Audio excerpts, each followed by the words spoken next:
নাও দেখাও। তখন তো একেবারে তাড়াহুড়ো করে আলমারির মধ্যে ঢুকিয়ে রাখলে। তখন দুপুরবেলা হচ্ছে আমি জানো রান্না করছিলাম, রান্না করতে করতে কোনো রকমের পার্সেলটা নিয়ে আসলাম। যাই তোমার সাথে শেয়ার তো করবোই।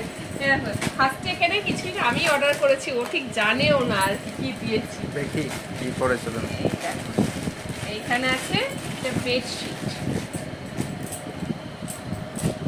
এই বেডশিটটা দেখে আমার খুব পছন্দ হলো, এটা জয়পুরি প্রিন্ট ছিল, ঠিক আছে। আর এর সাথে দুটো কভার দিয়েছে, কভারগুলো ভালো লেগেছে দেখে আমার। হ্যাঁ সে তো বটেই। তুমি বলো আবার দেখে এরকমই প্রিন্ট আর কি। হ্যাঁ এইরকমই চাদরটা, এরকমই প্রিন্ট। আর করলাম না, আবার আমাকে গোছ করতে হবে। আর ওখানে তো বালিশ দেখা যাচ্ছে, কোল বালিশ নাকি? তারাও এটা আমার অনেকদিন ধরে ইচ্ছা ছিল যে এটা একটা কেনার, ঠিক আছে। ফাইনালি এটা কিনে নিলাম।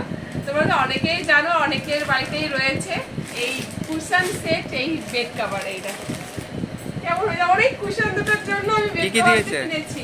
হ্যাঁ দুটো কুশন দিয়েছে আর দুটো ফ্লিপকার্ট থেকে কিনেছি। দুটো কুশন দিয়েছে আর দুটো এরকম পিলো কভার দিয়েছে।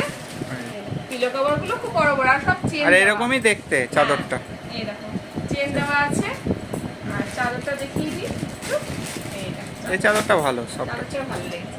তোদের কেমন লেগেছে জানিও কিন্তু। চলো ওকে টাটা।